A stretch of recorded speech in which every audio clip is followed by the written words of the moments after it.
ED కోసం ఎదురు చూస్తున్నా, ఇది రాహుల్ గాంధీ అన్నటువంటి మాట మోడీ గారికి అర్థం కావాలి. అంటే సోరోస్ టీం ప్రిపేర్డ్గా ఉంది ప్రచారం చేయడానికి.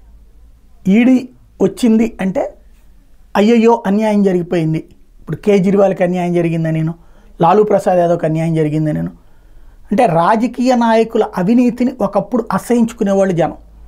ఇప్పుడు జీర్ణించేసుకోవడమే కాదు, తప్పేంటి అని మాట్లాడేటటువంటి స్టేజ్కి వచ్చారు. ఎవరు తప్పుడోళ్ళు కాదు అని మాట్లాడేటటువంటి దశకు వచ్చారు.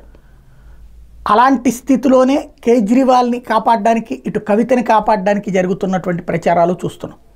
పాయింట్ ఏంటి అంటే రాహుల్ గాంధీ ఈడీని రెచ్చగొడుతున్నాడు, ఇది ఒక ఆస్పెక్ట్. బట్ దానికి మోడీ ఏం చేస్తారు?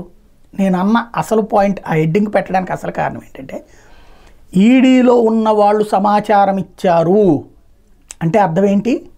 ఈడీలో ఉన్న అధికారులు రాహుల్ గాంధీతో టచ్లో ఉన్నారు అంటే రేపొద్దున ప్రభుత్వం మారుతుందన్నటువంటి ఉద్దేశంతో ఉన్నారు.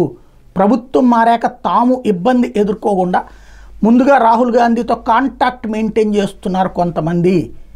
అంటే అవతల వాళ్ళకి ముందే ఫీడ్బ్యాక్ ఇవ్వడం ద్వారా రేపొద్దున వాళ్ళు మంచి పొజిషన్స్ కోసం ప్రిపేర్ అవుతున్నారు.